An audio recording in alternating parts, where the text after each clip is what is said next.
Hello မင်္ဂလာခင်ဗျာကျွန်တော်ဒီနေ့ပြပြသွားမယ်တော့ TikTok account warranty ဖြစ်တော့စာဘယ်လိုပြောင်းလုပ်သွင်းရမလဲဘယ်လို remove လုပ်ပြီးသွင်းရမလဲ TikTok account warranty ဖြစ်တော့စာ TikTok account team ကိုဘယ်လို request ပြီးတီးပြီးသွင်းရမလဲဆိုပြီးဒီနေ့ဒီပြင်အားလုံး step by step လုပ်ပြီးကျွန်တော်ပြပြရှင်းပြပေးမယ်ပထမ step အနေနဲ့ကျွန်တော်နားလည်သဘောပေါက်ဖို့ကျွန်တော် TikTok account ဘာကြောင့် warranty ဖြစ်လဲဆိုရင်ကျွန်တော် TikTok account မှာတင်လိုက်တဲ့ video တွေက TikTok account policy နဲ့မကန့်ညီတဲ့ချိန်မှာ video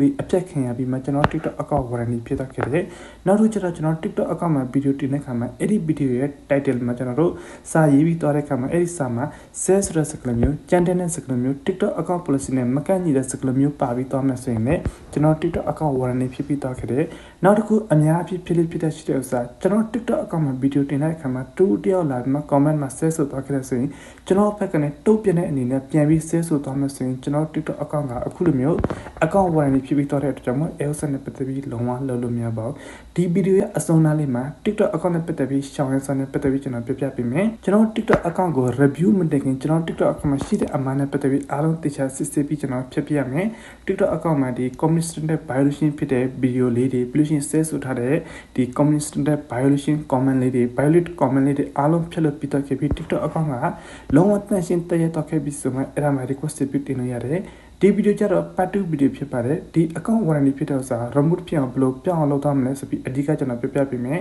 part 1 မှာဆိုလို့ရှိရင်တော့ TikTok account ကိုဘယ်လို health check up လုပ်ပြီးသွားရတယ်အမားကိုဘယ်လိုရှာပြီးဖြတ်သွားရဆိုအားလုံးကျွန်တော်ပြပြရှင်းပြပေးထားပါတယ်အဲ့အတွက်ကျွန်တော်ဒီဥစ္စာ account warranty ပြောင်းအောင်ဘယ်လို remove လုပ်ပြီးသွားရမလဲဘယ်လို affiliate ပြီးသွားရမလဲဆိုရင်အင်ဂျင်ကျွန်တော်တို့ဒီ note တစ်ချက်တော့မှကျွန်တော်ဒီမှာဆိုရင်စာရေးပြီးထားတယ်ဒီစာနဲ့ကျွန်တော် request ပြုတင်ပြီးသွားမယ်ကျွန်တော်ဒီမှာ TikTok account ဖွင့်ထားတဲ့ email ကျွန်တော်ထည့်ထားတယ်တကယ်လို့ကျွန်တော် TikTok account ဖွင့်ရဆိုဖုန်းနံပါတ်ဖွင့်ထားဆိုရင်ကျွန်တော်ဒီနာမှာဖုန်းနံပါတ်ထည့်ထားမယ်တကယ်လို့ email နဲ့ဖွင့်ထားဆိုရင်ဒီဥစ္စာထည့်ထားမှာပေါ့နော်လို့ရှိရင်ကျွန်တော် TikTok account username ထည့်ထားမယ့်အတွက်ကျွန်တော် TikTok account တစ်ချက်ပြန်လာပြီးမှဒီ username တစ်ချက်ဖိပြီးမှ copy လုပ်မယ်လို့ရှိရင်အခုန note နဲ့တစ်ချက်သွားမှဒီနေရာမှာ paste လုပ်ပြီးထည့်လိုက်ပါမယ်ထည့်လို့ပြီးတော့ခဲ့ပြီဆိုရင်ဒီဥစ္စာတစ်ချက် copy ကူးမယ်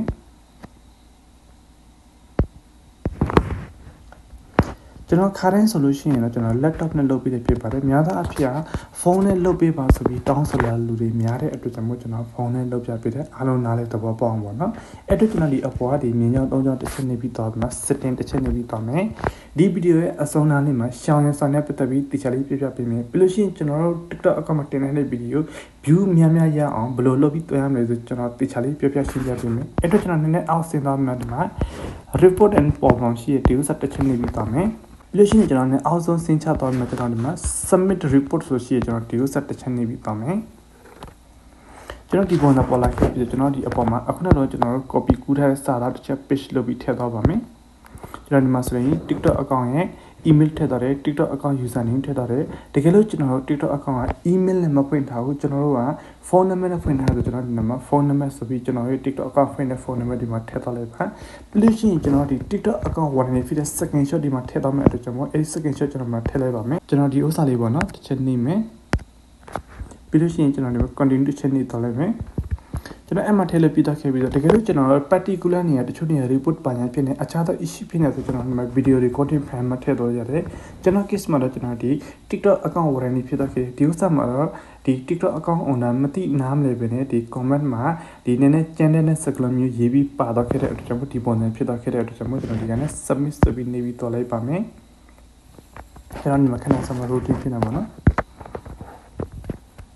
Okay ကျွန်တော်ဒီပုံစံအတိုင်းကျွန်တော် request တွေတင်ပြီးတော့ခဲ့ပြီဆိုကျွန်တော်ဒီ user တစ်ချက် track မှာကျွန်တော်ဒီ Apple Store တစ်ချက်ဝင်သွားမယ်တကယ်လို့ Android solution နဲ့ Android Store တစ်ချက်ဝင်သွားမယ်ကျွန်တော်ဒီမှာ TikTok account ကို search လုပ်ပြီးတော့ရပါမယ်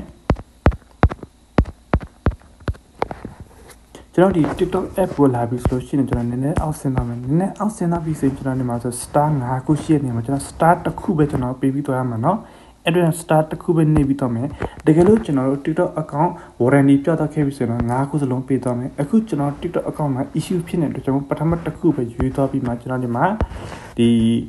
right review ဆိုရှိရဒီဆိုကျွန်တော်တစ်ချက်နှိပ်ထည့်ပြီးမှအခုနစာသားကိုပဲကျွန်တော်ဒီမှာတစ်ချက် paste လုပ်ပြီးသွားရပါမယ်အဲ့တော့ကျွန်တော်ဒီမှာအခုနစာသားကျွန်တော်တစ်ချက် paste လုပ်ထည့်ပြီးမှကျွန်တော်ဒီကနေ send ဆိုနေသွားမယ်အဲ့တော့ကျွန်တော်ဒီအပေါ်မှာဆိုရင်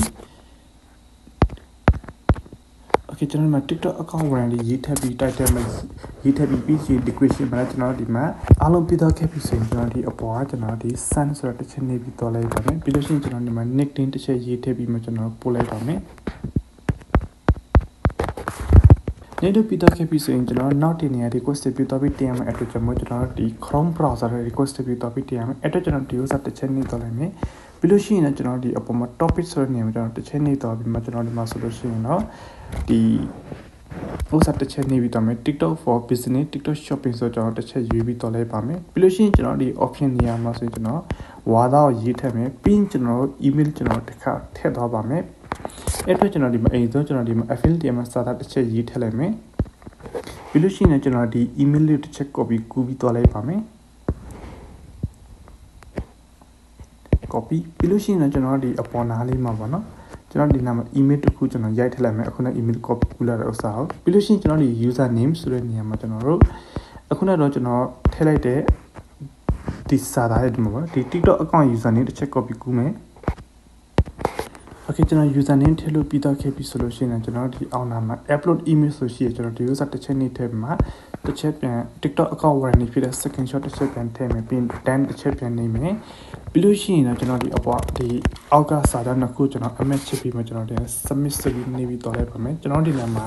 ခဏလေးစောင့်မယ်တကယ်လို့ Android ဆိုလို့ရှိရင်ကျွန်တော်ဒီတကယ်လို့ Android ဘာညာဆိုလို့ရှိရင်ကျွန်တော် internet ကောင်းကောင်းလေးလိုအပ်ပါတယ်တကယ်လို့ iOS ဆိုလို့ရှိရင်ပို့ပြီးအဆင်ပြေတယ်အဲ့တော့ကျွန်တော်ဒီ user verify လုပ်သွားရပါမယ်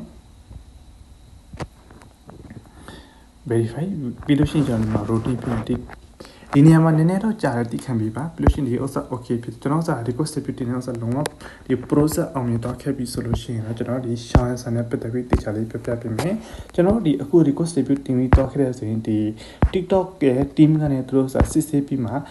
24 hour ဒါမှမဟုတ်48နာရီကြာလို့သူတို့ပဲစစ်ဆေးပြီး reprint ပြန်လာမယ်အဲ့ဒီ reprint ပြန်လာရှင်ကျွန်တော်တို့လည်းပြန်မယ် TikTok team နဲ့လက်ချက်ထိုင်ပြီးတော့မှဒီ issue ကျွန်တော်ပြောင်းအောင်လုပ်ပြီးသွားတာပေါ့နော်ဒါကြတော့ဒုတိယ process ဖြစ်ပါတယ်နောက်တစ်ခုအနေနဲ့ TikTok account မှာဘယ်လို content မျိုးတင်လို့ရှိရင်တော့ TikTok account warranty ဖြစ်နိုင်တယ်ဆိုလို့ရှိရင်အခုလက်ရှိဖြစ်ပြနေတဲ့စစ်ရေးနဲ့ပတ်သက်ပြီးဒါမှမဟုတ်စစ်တိုက်တဲ့အဆက်နဲ့ပတ်သက်ပြီးတူတယောက်ကြီးစံ TV မှာတွေ့ထက်တယ်ဖြစ်တဲ့အဆက်နဲ့ပတ်သက်ပြီးဒါမှမဟုတ်ကားအစစ်တိုင်းဖြစ်ပြီးမှတွေ့ထက်တယ်ဖြစ်တဲ့အဆက်နဲ့ပတ်သက်ပြီးဗီဒီယိုရိုက်ပြီးမှ TikTok မှာတင်ပြီးတော့ခင်မျိုးဆိုရင်အဲ့ဒီဗီဒီယိုနှလုံး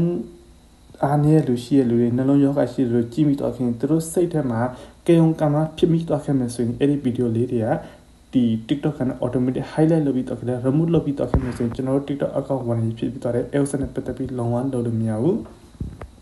နောက်တစ်ခုကျွန်တော်တို့ဗီဒီယိုတင်တဲ့အခါမှာတချို့ဗီဒီယိုမှာဆိုရင်နောက်ခံတခြင်းလေးတွေကဒီအခြား WhatsApp တင်နေရဥစ္စာယူပြီးမှတင်တဲ့အခါမှာတချို့ဥစ္စာမှာတော့ကိစ္စမရှိဘူးတချို့တခြင်းတွေမှာ corporate TV မှာ community violation ဆိုမှ TikTok account က remove လုပ်ပြီးတော့ခဲ့တဲ့အတွက်ကျွန်တော်ဒီနောက်ခံတခြင်းနဲ့ပတ်သက်ပြီးအထူး use ဆက်ဖို့လိုအပ်ပါတယ်ဒါပေမဲ့ TikTok မှာတော့ဒီ use လုပ်ပြီးတဲ့တခြင်းရင်တော့အကျက်ယူသုံးလို့ရတယ်ဒါပေမဲ့ကျွန်တော်က TikTok account မှာ shopping လုပ်နေတဲ့ TikTok account business လုပ်နေတဲ့ OS TikTok account လုပ်နေတဲ့ဒီ TikTok account ဈေးရောက်နေဆိုလို့ရှိရင်တော့ကျွန်တော်ဒီ TikTok မှာပေးထားတခြင်းနဲ့ယူပြီးမသုံးပါနဲ့ကျွန်တော် voice over လုပ်ပြီးမှထည့်တော့ပါ TikTok ကတခြင်းလုံးဝမပါဘဲနောက်ကတခြင်းလုံးဝမထည့်ဘဲနဲ့ကျွန်တော်ကိုယ်တိုင် review လုပ်ပြီးမှကျွန်တော်ရောင်းတဲ့ product ရောင်းတဲ့ content ရဲ့ဒီ review လုပ်ပြီးမှကျွန်တော်ရောင်းပြီးတော့ခဲ့မယ်ဆိုရင်ပို့ပြီးမှ view များစေတယ်ပို့ပြီးမှ reach ကောင်းစေတယ်ကျွန်တော် TikTok ကတခြင်းယူပြီးသုံးမယ်ဆိုလို့ရှိရင်အခက်မသိလို့ရှိရင်ကျွန်တော်အဲ့ဒီ TikTok နဲ့တခြင်းနဲ့ဒီ partnership လုပ်ထားတဲ့ deadline ကုန်သွားခဲ့တဲ့ချိန်မှာဒီ warranty ဖြစ်ပြီးမှ